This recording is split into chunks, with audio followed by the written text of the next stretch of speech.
Yeah. Dr. Gill, welcome to your show where you and I will be talking about all things paranormal. Well, And thank you. your background as a parapsychologist, you have spent over 40 years of your life looking at the science behind paranormal.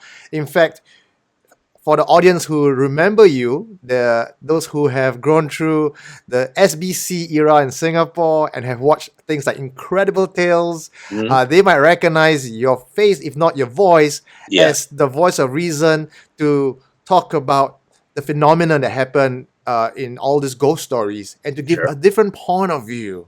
Absolutely.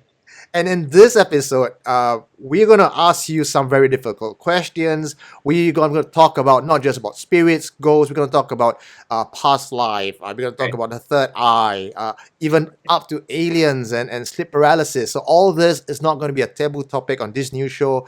Uh, Dr. Gill, once again, welcome to this. And I want to give you some time to talk about yourself and tell us the amount of the great stuff that you've been doing. I've been reading up on you, and I don't think I can do it justice. So why don't you tell us? Okay, that's a lazy answer. That's okay. So I have to introduce myself. That's very cool. I tried my best I won't to be, preamble. I can use that next time. I won't be able to do it justice. So why don't you speak about yourself? There you go. That's very cool. What can I say? It's been a trend all of my life to question what people tell me is true. I mean, according to whom, according to what? And I think that is what led me into psychology and the study of psychology to begin with. After I had a mountain climbing accident when I was 18 years old, I was climbing a mountain. I dropped, I fell, and in the process, it took 10 days to get from compound fractures to the loss of my arm, out of the jungle and da da da da da. And so I died on the operating table, literally had a near death experience. And I was on the other side for, in my mind, 10, 20 days, maybe. I lost track of time. But when I came back and I was resuscitated, only 19, 20 minutes had passed and with no brain damage.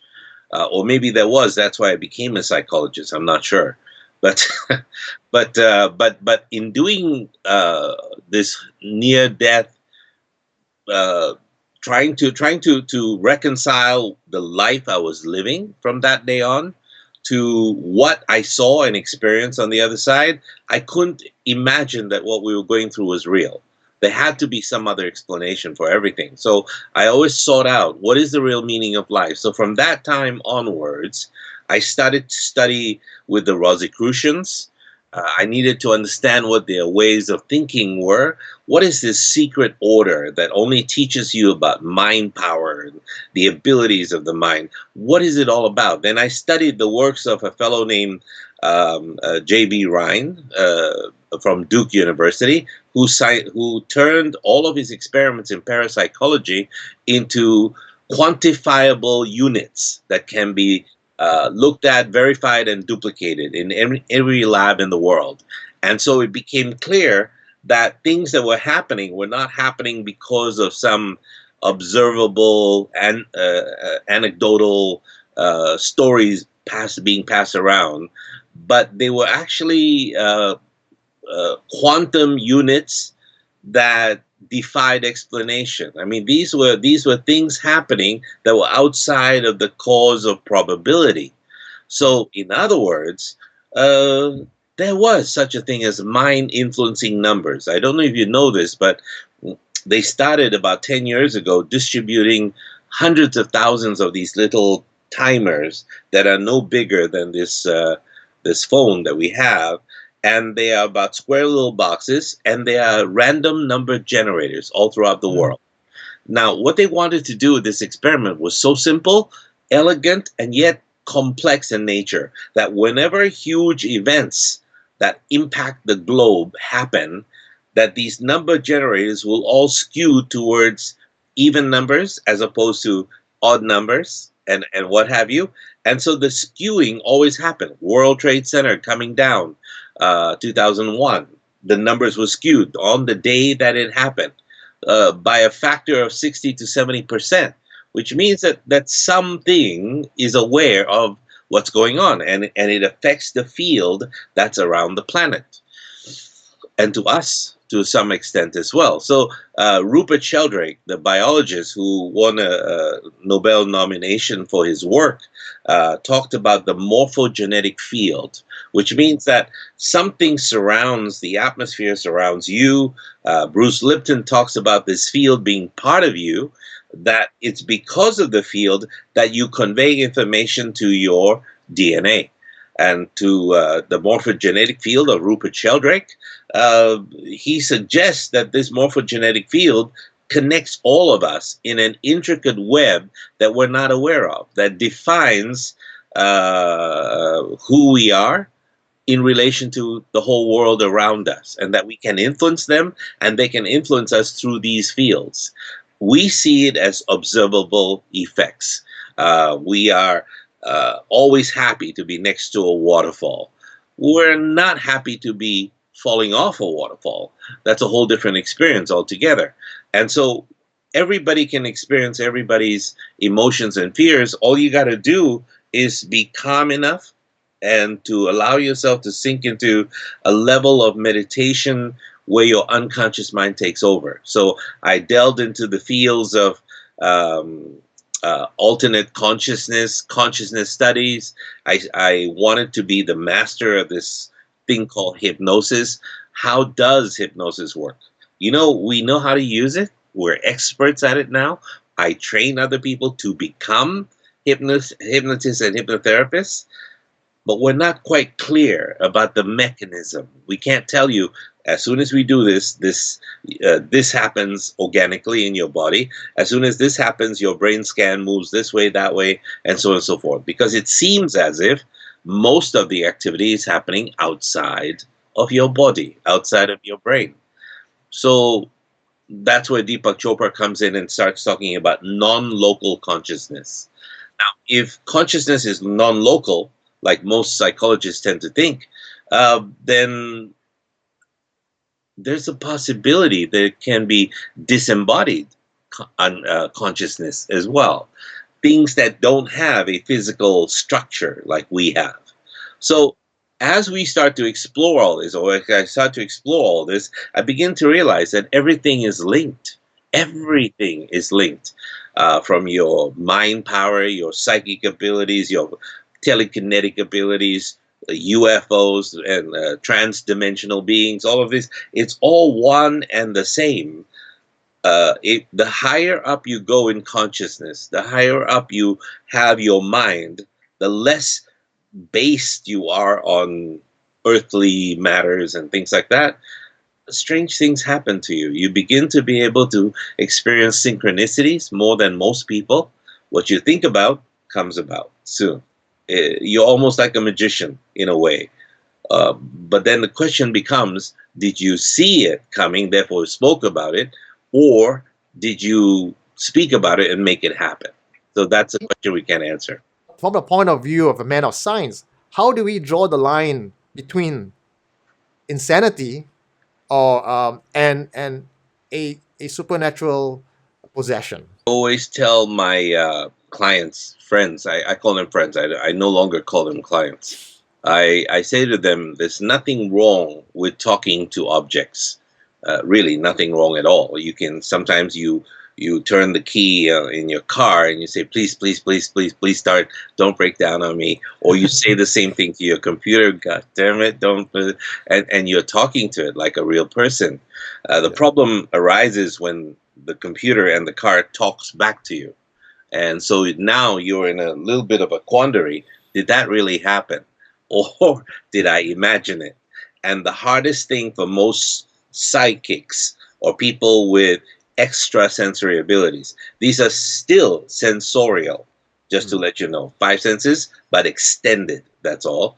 And we call it extrasensory. It doesn't mean there's one more sense.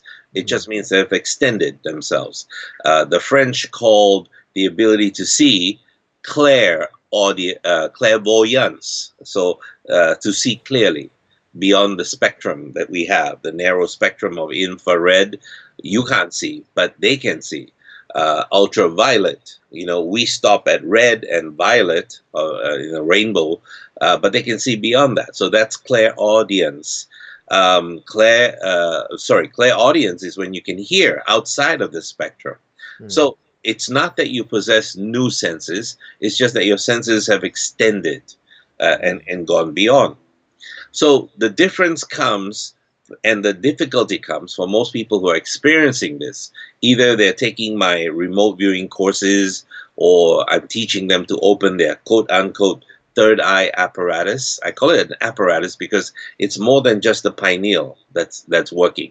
That's an entire body of systems, the amygdala, which is shaped like this inside of the head, the seat of long-term and short-term memories, all of those different parts of the brain, especially the part that's responsible for the connection with God and where DMT, dimethyltryptamine, and experiences with people who take DMT start to imagine that they're being abducted by aliens or talking to gods or what have you, and so on and so forth. All of it is linked into this extended ability to see beyond the senses, to hear, taste, smell, and touch. Can you imagine touching something that isn't there?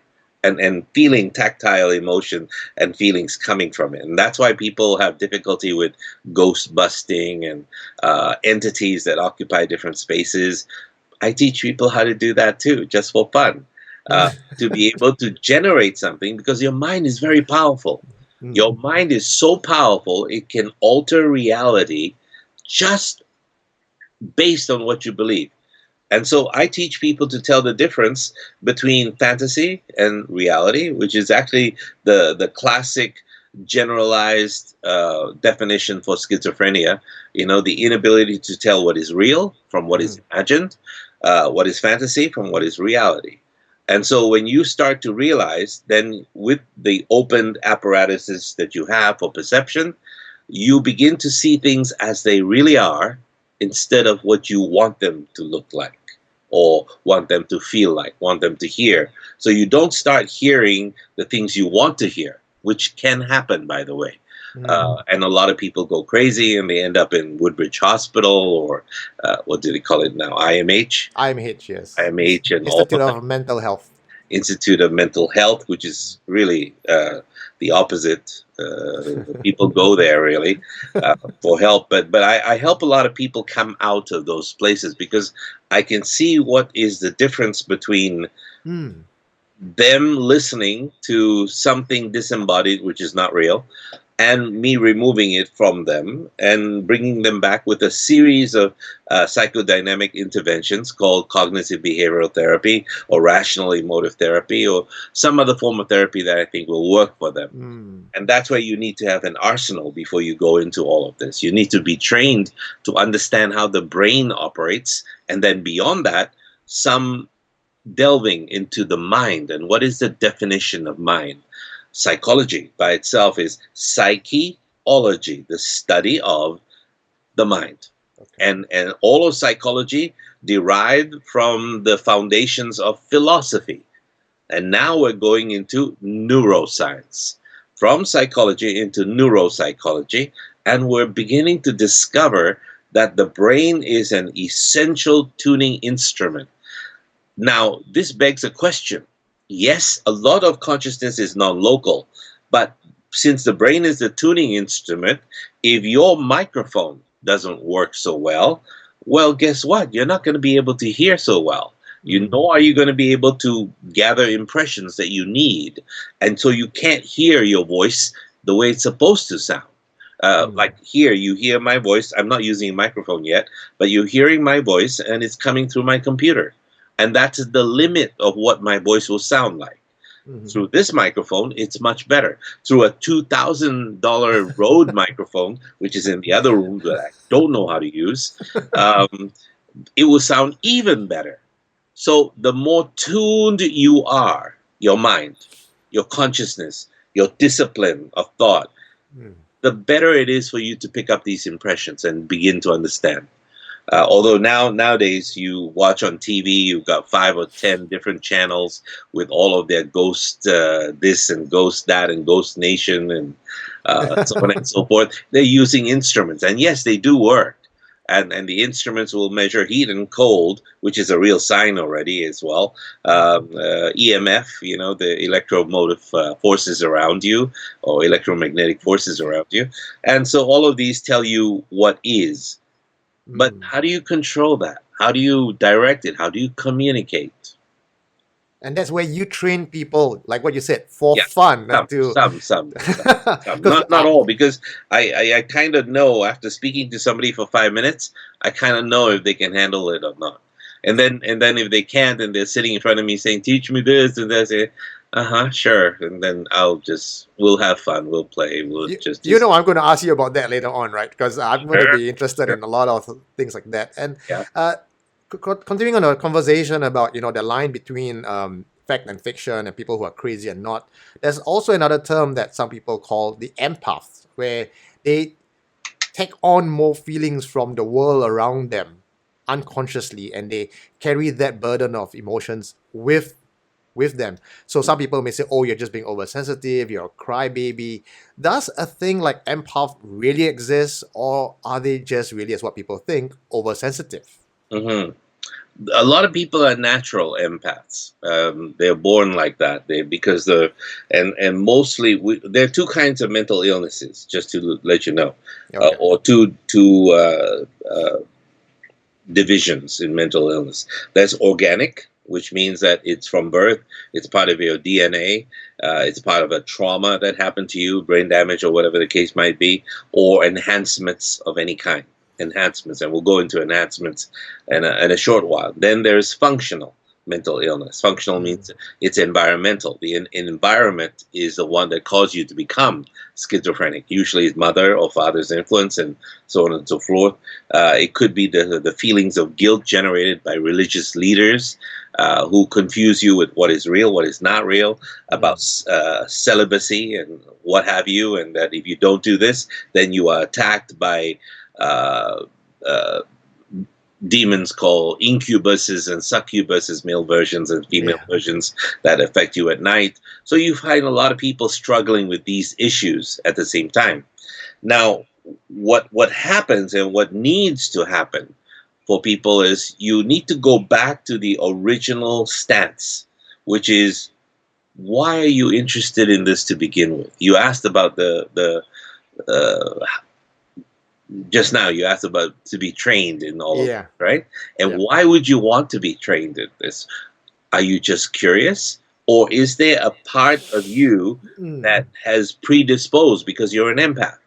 And Mm. you can pick up impressions not just from people, not just emotional things from people and thoughts from people, but from plants, from animals. There's some people who are so empathic with their gifts that they can hear animals' thoughts. I Mm. mean, there's a woman. It's a verified case. She goes around from zoo to zoo to zoo around the world, Yeah. teaching the zookeepers to talk to their animals and communicate with them and to listen. And it takes a while to listen, but she can tell him that, okay, this lion is upset with the fact that you called him a grouchy little. They seem to understand. Oh, what do you make of that? So forget about that. The fact that somebody is empathic means that they're open. The EQ is probably much higher and off the scale than most normal people. But people who are intellect bound, questioning everything, people who don't hear anything. If you're standing up there, they don't care that you are hungry while you're eating, and they could use some of your food. But the empath will know straight away. They will feel that, and they will just share. And Mm. so you have a particular group of people that we're all aspiring to be like. And then we have people that, we look at them and you say, oh, that's a Singaporean. Quote unquote. I'm just, Yeah, being but kepo, right? yeah, you know what I mean as well. Tell me Yeah. everything. I love to listen. No, they will tell everybody else. I swear to you, I won't tell, except my good friends. I, Yeah. you should be cautious of people who try to sell you secrets. Let me tell you a secret. please, I'm not telling anybody except my best friend, you. And then, of course, that person has a best friend, and so on and so forth. And before you know it, the whole world knows. That sounds like an MLM salesman, man. I'm only going to Right, sell it to you, just right. you. Offer stands in 1 hour. But the best empath in the world is the one that can see what's happening, knows what's happening, stays Hmm. so calm that they know they can separate their own thoughts from the other person's thoughts. And that's where I come in. I do those kind of Yeah, trainings, how to separate, how to understand what is your thoughts and yeah. what is the other person's thought. It comes with practice, and then when you do that, you don't announce it to the world because it's something private. It's a gift you have Mm, to be able to look and see someone's pain, to yeah. be able to see that last night he caught his wife in bed with his best friend, and he's very upset because he misses his best friend. I'm just kidding. Just And what about the questions that people always have when we look at possessions, and we look at people say things like, when someone is possessed, we have a series of nightmares. And as a paranormal investigator, we tend to look out for signs. And sometimes I even question myself, like, are the stuff that I believe in now just become so convenient that I tend to put everything into a box and label it as, oh, it must be supernatural, you know? So I'm now falling into the same camp that I used to make fun of last time, where people are just skeptic and they say, no, it must be science, it must be science. So now I became the guy who, no, it must be supernatural. And I'm trying to find that balance between science and supernatural here. We always talk about, when a haunting happens, you have series of recurring nightmares. Sometimes a couple in the same house can have the same nightmare at the same time. We it's talk called about marriage. nightmares. Oh, don't we all know that, huh? We tend to hear voices, disembodied voices telling us what to do. How do we draw again the distinction between That's mother-in-law. sound like a man with experience, huh? Gil? And what about things that are seeing shadows, seeing entities that are around the room, but no one else can see that? So what about all these signs? That's disobedient kids. Yeah. And now we're on to family matters and how to And survive your if in-laws. you want to see those disembodied kids, just wait till the end of the month and hold some money up, and that's what they are. Allowance, Dad. Then they start Um, coming up. but seriously, yes, those are very good questions. Wo- I Where do I start? Let's start with the first question. If I can understand it carefully, you say that you are struggling, or let's assume that someone is struggling with nightmares. Hmm. We first of all, before before I release somebody into the world of the paranormal, I make sure that they're trained to think in a particular way, like a scientist. Not everything is ghost. We have to apply a very crucial method of thinking. It's called Occam's razor. The simplest answer OCC. is always the right one.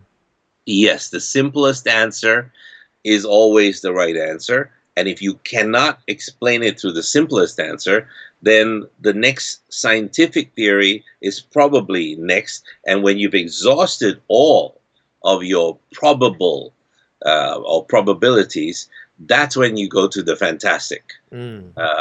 the ones you can approve. And then when you can come into any situation with that in mind, let's say you're in a quote unquote haunted house, Yeah. alleged haunted house. And I've had to do this several times with the programs in Incredible Tales. I had to check out the background. Is it real? Is it not? Is the person, first of all, seeing what they want to see, and so on and so forth? I can tell you one case that they never showed on TV, and wouldn't allow it, even though we shot the dramatization for it, was um, the with a child, an 8-year-old child who was experiencing a lot of emotional problems, and so a lot of psychokinetic events happened around the child, poltergeist activity, and so here was a house near the Sungai Api. It's called Sungai Api. It's near Yio Chu Kang Road, where that new estate is. Okay. I think it's Forgot what the name of it. Sungai Buloh. Is it Sungai Buloh? No, no, no. That No, would be no, too far to too far. Malaysia. Okay, This is just before that. okay, It's somewhere in the Sengkang area, I think, the Sungai Api area. But okay. it's remote anyway. A family was talking about their furniture being stacked, things like this, instantly when they turn their back, and there it is. And so, with a certain amount of skepticism, we have to go there and check it out and Yeah. make sure that it's real and interview the people. And my first thought was, okay, I see the first evidence, and the evidence is an emotionally disturbed child, because the parents are. And I turned to the parents straight away and I said, you guys considering divorce, or are you fighting a lot in front of this child? They said, how do you know that? Just a mad guess, but I've been here, done that, so you kind of know it. And counsel the child a little bit, and soothe the child down a little bit, and then go out. And so I'm walking there and I'm experiencing stuff. So you are here in the kitchen, you walk past the dining, the chairs are all around, and then what happens?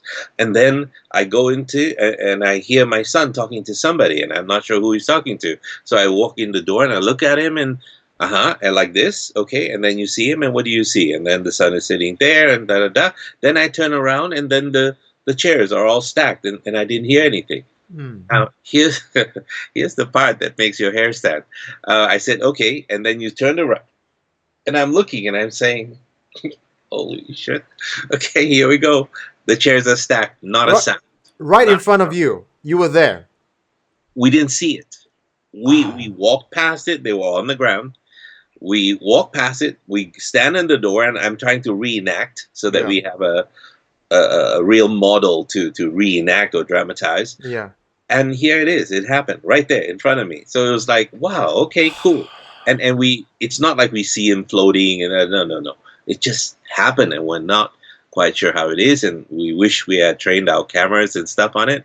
But that thing was not allowed to be broadcast, because the ones that are really, really scary, we don't broadcast. The safe ones we do.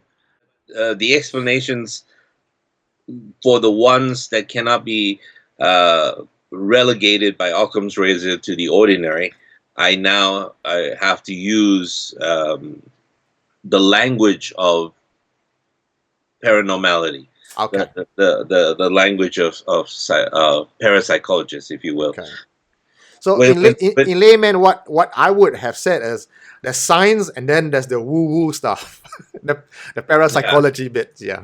well, the parapsych. See, that's the difference between a paranormal Okay. investigator and parapsychologist, because parapsychologist is not woo at Oh, all. okay.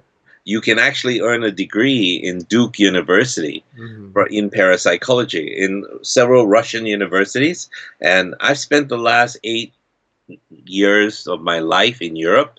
That's where I live. I live in Bulgaria. And let me tell you, the kind of things that happen there is too fantastic to even. My son is now helping me put all the books together on all the stuff we've experienced. And if he wasn't there, he wouldn't have believed any of the things he saw as well, including possessions and um, uh, uh, disembodied spirits moving Mm. objects here and there, tele uh, telepathy, Telekinesis. people connecting and so on and so forth. Yeah. And what people call, the law of attraction. Well, the law of attraction existed a long, long time ago, more than 50, 100 years ago. We called it by different names. Carl Jung then made it a little bit more into the realm of science and study by calling it synchronous events or Mm. synchronicity. And in other words, when we start to think about a person, that person eventually comes on into our lives. Now, Rupert Sheldrake has another explanation for all of this, and all of it is plausible. But the question is, when you say fantastic events and da da da da da, I think I've been through it long enough that they're not fantastic anymore. They're like Mm. ordinary. Hmm. Maybe I'll do the course of my day. I'll give you an example. Okay. Um, Last year in August, September, I had to Yeah. do a surgery because I take care of my body. I do meditation and all that. But when you travel in Eastern Europe and you start to eat all this super creamy da da da da da, you don't take care of your heart. So I had to go through this open heart um, surgery da da da da da, and something went wrong because I knew that as I was doing this. Um, Forces of good and forces of bad fighting is real. Evil and da da da is real. It depends on the mindset of a group of people and mindset of another group of people, and something did not want me alive. So as a result, as I was in there, the plate that was put in front of my chest right here, right, was a trial plate that the doctor used, and he was not supposed to do that. He was supposed to tell me that this was being done. And so at night, one of the nights, I just moved to the side, the thing broke. And he wouldn't believe me. I mean, it was supposed to be out of the hospital in a week, and I'm walking around like nothing is happening, and I'm twice as good and probably experience harder erections, and I have no idea whatever it's supposed to be, but the benefits. But it broke, and then it took 5 to 9 days before he finally believed me enough to go in again and figure out what the hell is there, because I grabbed his hand, I put this here, and I moved his hand around, and it was excruciating pain for me. But I went through it. Here they went in and they found the thing had split, and so my sternum was split, it was broken, my ribs flew out of the body, my pecs were all sliced like bologna. The nurse who was there became my very close friend later. She cried. She's been a nurse for 26 years. She's never seen anything like this. It's only in a war situation do we see that. So finally he panicked, didn't know what to do, and da da da da. And then somebody came up with a bright idea: push all the ribs together and connect them with plates. So I am now titanium. That song, I Am Titanium, that's me. That's my song. I am just pure titanium and bulletproof. So when they did that, everything was fine and everything. I went into the ICU. And that's when, because of the pain, because of the collective seeing of these forces and crossing over several times because of the drugs coming in and out, I see them all the time, but this time flooded. And so as a result, I'm lying there and I'm seeing things this is Singapore, Mount Elizabeth Hospital at Novena, right? Yeah. And expensive as hell, but still the best doctors, except for that one guy. But anyway, but he saved me anyway. And so I would see people actually, because ICU is where people leave. A lot of them don't make it, and they didn't expect me to make it as well because of all this damage and everything and loss of blood like nobody's business. And so one by one, I saw people come.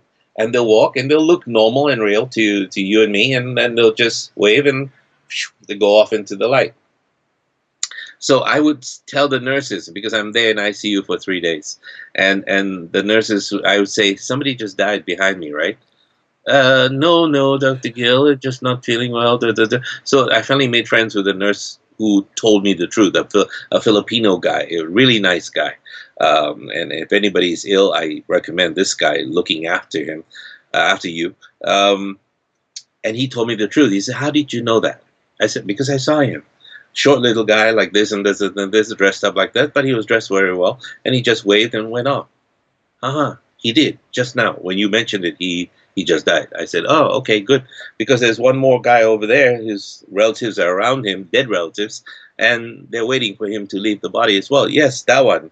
You mean he's going to die now? Yep, you have maybe 20 minutes. Go spend time, see what you can do to help, and so on and so forth. So soon I earned a reputation in that thing. Is it? Tell me about that area near the corner. I said, "There's a ghost in that room, right?" Because of and I just sent my consciousness there, and I said, "No, that's not a ghost that belongs in that room. It's actually in the stairwell. That room is connected to the door that goes to a stairwell. Is that correct?" They said, "Yeah." "How did you know that?" I said, I can see. Hello, what's wrong with you?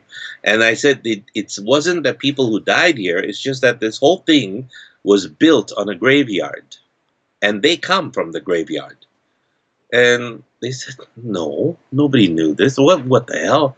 And so they checked around, and next thing they knew, in 3 days, they came back and said, This is a graveyard, an Armenian graveyard. They dug up all the graves and put in the hospital. So dead people are still wandering. Most of them are good because there was one that actually came and cured me. Wow. If I tell you this nurse that came into my very short, plump woman, the clothes, I could feel her clothes when she was nearby. Very thick, like your great grandmother's clothing. I don't know if you ever had a chance to do that. And she had a particular smell, and she was the one that touched me and literally saved my life. Literally, I don't know what she did, but where she touched me on my thigh is still numb till today. Mm. 6 months, 9 months later, it's still numb. It's I don't know what it is, but she did something. And so I'm telling you this because they're using me in the hospital right now. I've got this reputation of this nurse coming in from God knows where, and The so ghost everyone's freaked out. whisperer. Right, right. On the 12th floor, people are asking me questions, and so I was put in an isolation room where there's a negative pressure. The negative pressure means that the air is always going out; it's never coming in, except through these sterilized little things. And one of the nurses wanted to see what it was because my bed is a cardiac bed. It can go into a sitting position, and it can go flat. I was supposed to be in sitting position because my lungs were filled with fluid and all of that. Whoever touched me made the bed flat because the controls of the bed are outside. Yeah. And I kept saying that to the nurse for 2 days. I kept saying that, Dr. Gill, why are you doing this? Why are you making you're not supposed to do this? You will choke to death and da da da. I cannot reach. You Oh. see this? I cannot reach any of those controls right now. Yeah. Who's doing this? Is somebody doing this? And I said, yes. She comes at 1:30 in the morning, comes in, always touches me in the same place, and the bed moves. Ah, okay. Because I'm knocked out when she shows up. Because I'm the minute she's there, I don't know what it is. She just knocks me out, and I'm gone. And the nurse who you told, she says, okay, as if, oh yeah, we heard of that one before, or But they were about to call IMH. So except for the one nurse who was my cardiologist nurse, she came and sat in the room. yeah. There's a side bench bed. I don't know what to call it. Said, I'm gonna find out. And so she stayed the night over there, and I'm in that bed again. And she said, this is her words. She said, in the middle of the night, I heard the bed going about the time you said, 2 o'clock, 1:30, and it started going down. Like this is electric, right? Yeah. And she turned the lights on, and there was nobody there, and you were like this. I said, wow, how is that supposed to be? So she brought the bed back up again electronically and pulled the plug from the wall so there's no electricity. Yeah. And just to let you know, technicians and engineers had checked the bed before that to find out if everything was okay. I was just about to ask that. Could it be a Yes, technical error? everything was fine because Occam's razor. First, they find out what is and then she decided to go back to sleep. Next thing you know, she said she felt a warm kiss on her middle of her forehead, like she was really caring for me and And immediately after that, the bed started moving again. And this time she didn't turn on the light, but grabbed the railing of the bed to pull it back up. And the same hand, a hot hand, grabbed her hand and pulled it off. At that time, she said she freaked and she just ran outside to the nursing station. So I thanked her in the morning for leaving me alone. Not someone you want with you in an emergency because they abandoned you. Yeah. And so for the next 2 weeks, I was in there healing and doing very well. And they call me the miracle man because I survived. Yeah. But I think I had her to protect me from a lot of that. Yeah. Now, here's the fun thing. While this was happening, she said she heard music. And I said, what does it sound like? And she tried to hum it. And so she hummed it. And I said, interesting, because that's a song that I used to play a lot when I feel a little bit troubled and I feel like I need to turn to a higher force and so on and so forth. And that's the Lord's Prayer in Aramaic. Have you heard it? No, I've not. Oh, Did you hum it or sing it? oh, I'll do better than that.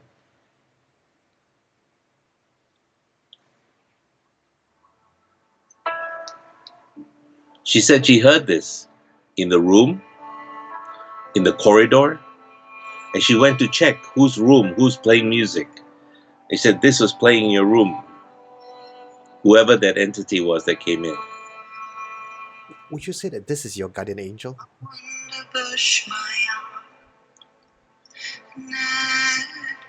Our Father who art in heaven, hallowed be thy name.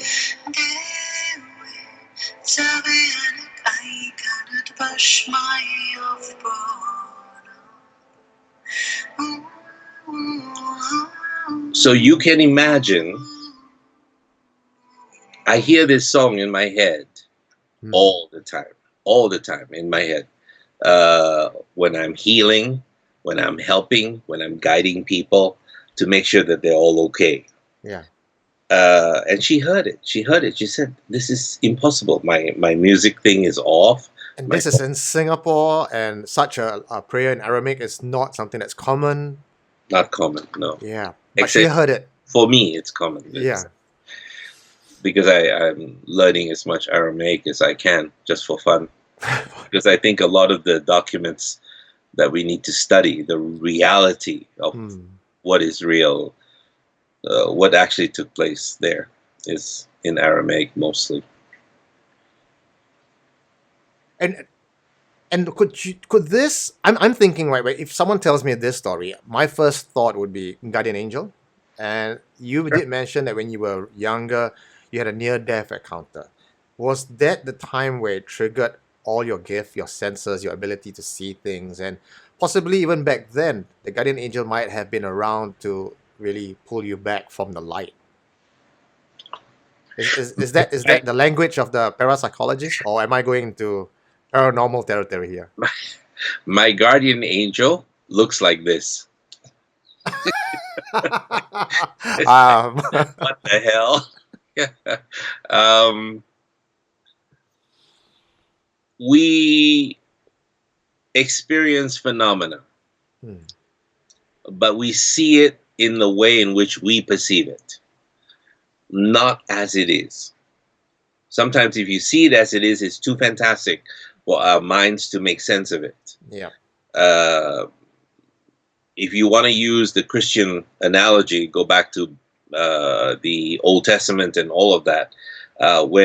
When Moses was asked, "What would you like as a reward for you bringing all these people here, starving in the middle of the desert? What would you like as a reward?" He said, "Simple. I just want to see you." And he had to persuade himself. "Are you sure?" He said, "Okay, I'll pass by in front of you, but don't look at me directly." I don't know what that meant. Don't look at me directly, but you'll be able to see me or see my glory or whatever the case might be, because anyone who sees me will die. Now, that idea is in Hebrew. If you translate it, to die means you will lose your mind.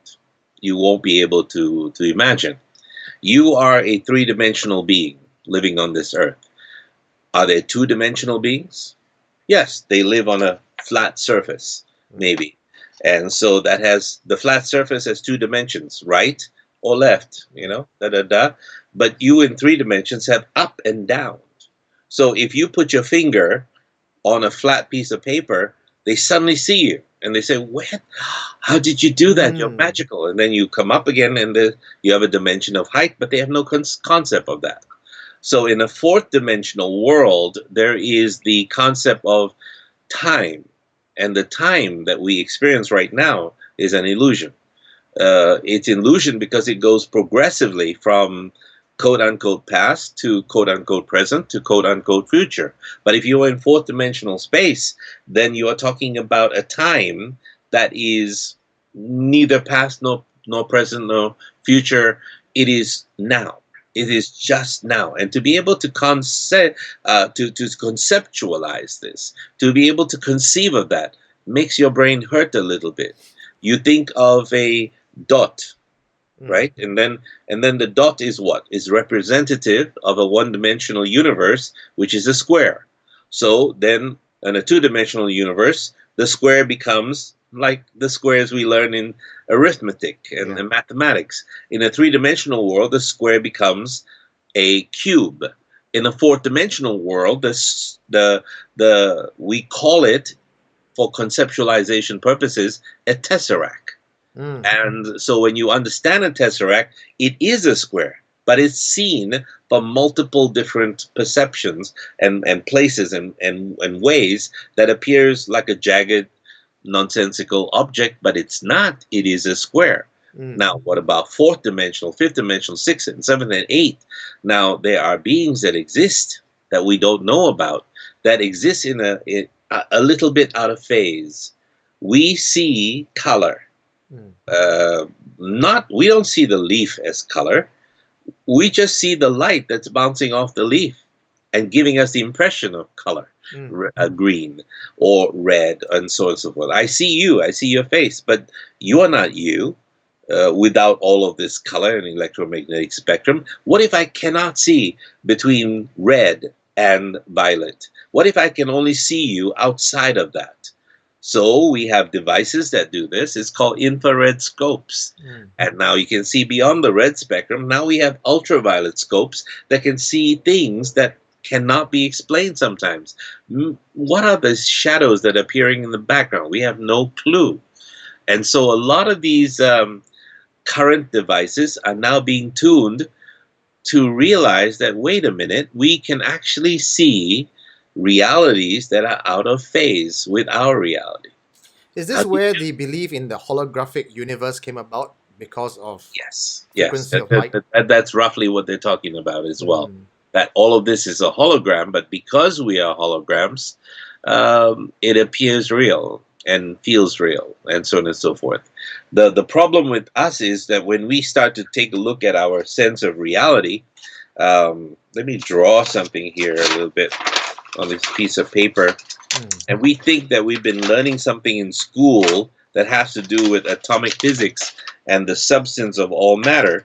We're told that at the center of an atom is a nucleus, right? Mm. And around the nucleus is this electron. So what we're told is that all of matter is comprised of something that looks like this. Hey, yeah. Looks familiar, right? It looks like the logo of Big Bang Theory.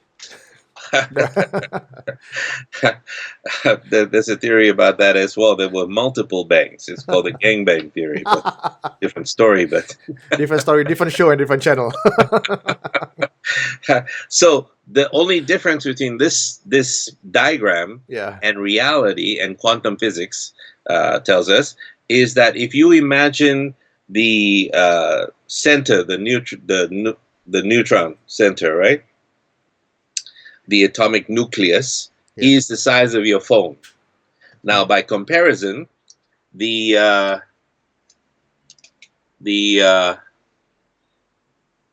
electron is the size of this piece of paper. So far, relatively correct. Okay.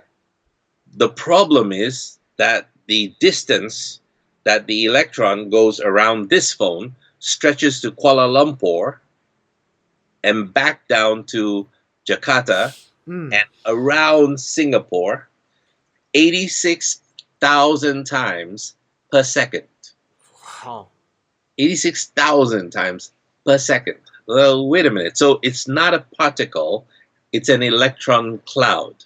It exists in the probability of space that once we observe it, then it is stagnant, it stays there. But it is not real until we observe it. It's called the Heisenberg uncertainty principle. But when we start to pay attention to these kind of quantum physics, then we begin to realize what is around us is very hard to perceive and to understand. So what then is the space between atom and electron and nucleus? 99.99% empty space. Not empty, but filled with four basic charges or forces. Weak nuclear forces, strong nuclear forces, these are the actual names.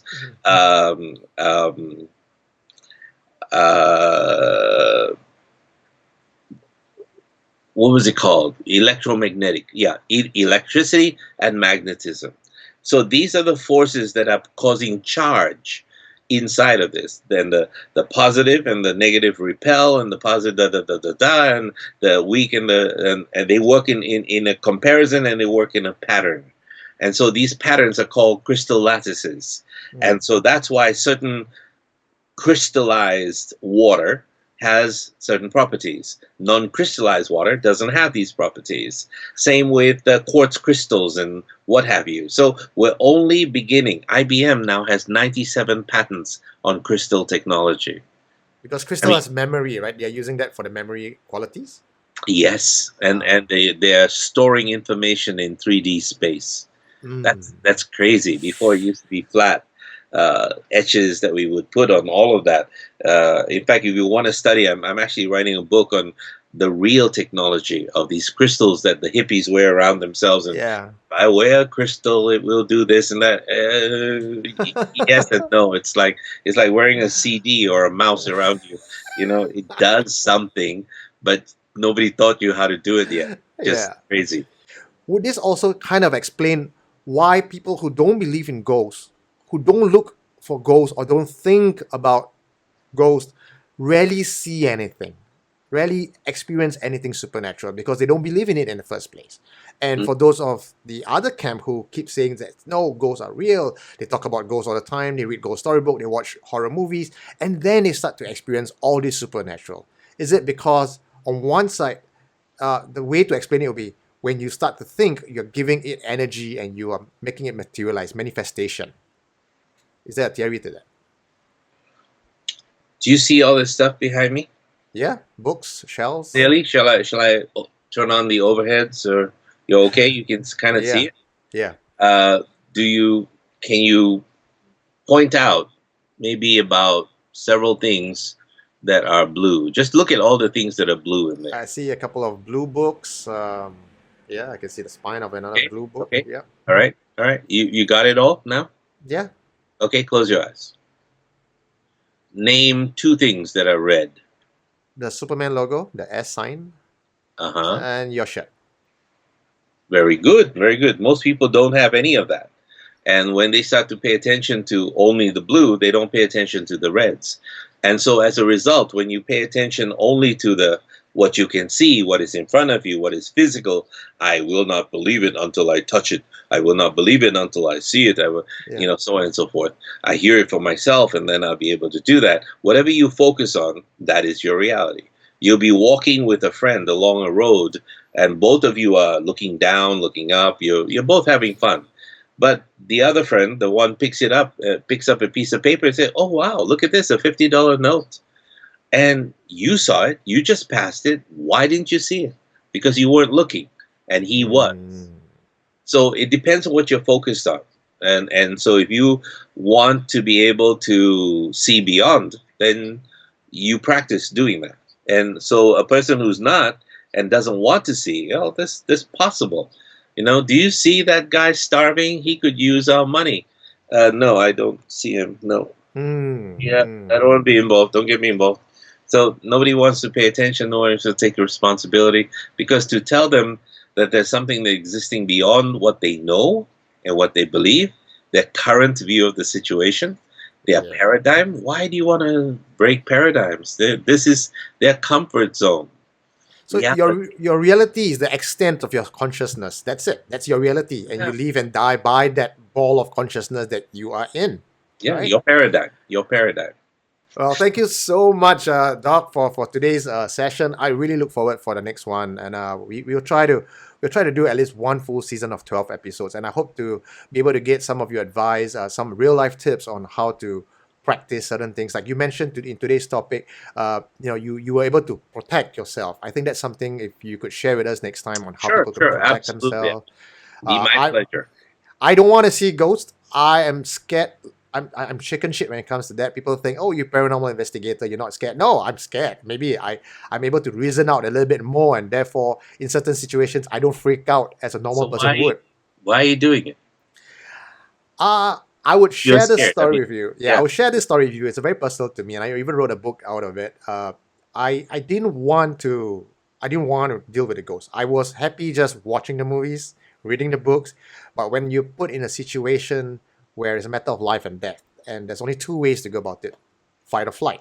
And I wasn't about to run away because you can't run away from supernatural. It's always going to come and find you some way, somehow. And I didn't want to live in fear of my life. So I did the other end. I went balls deep into anything supernatural. Like I was already having a situation where I was seeing footprints appearing on floor. I was seeing in a room where the TV would turn off and off on its own. The EMF meter would reply to me, shadows moving. So I thought, why let you scare me? Why don't I scare me on my own terms? And that's when I started doing all the crazy stuff, like going to haunted places, finding trouble, playing the Ouija board, whatever I could get my hands on to get closer to the occult, I did. Obviously now, after knowing what I know now, the stuff I did back then was entirely crazy. I would never advise anyone to do it. But I had no mentor. I had no one to guide me through. It was done out of pure desperation. And so now, having the knowledge and the wisdom I have, I am trying to lead people, or to at least give those who are facing all this haunting a chance to have a voice who will guide them through that process. That's why I do this. Good to know. Awesome. That's a great story. I'll say goodbye now, and I'll catch you on the next episode. We'll definitely follow up on this conversation. Looking forward to it. Thank you so much. Thank you. Bye-bye. Bye.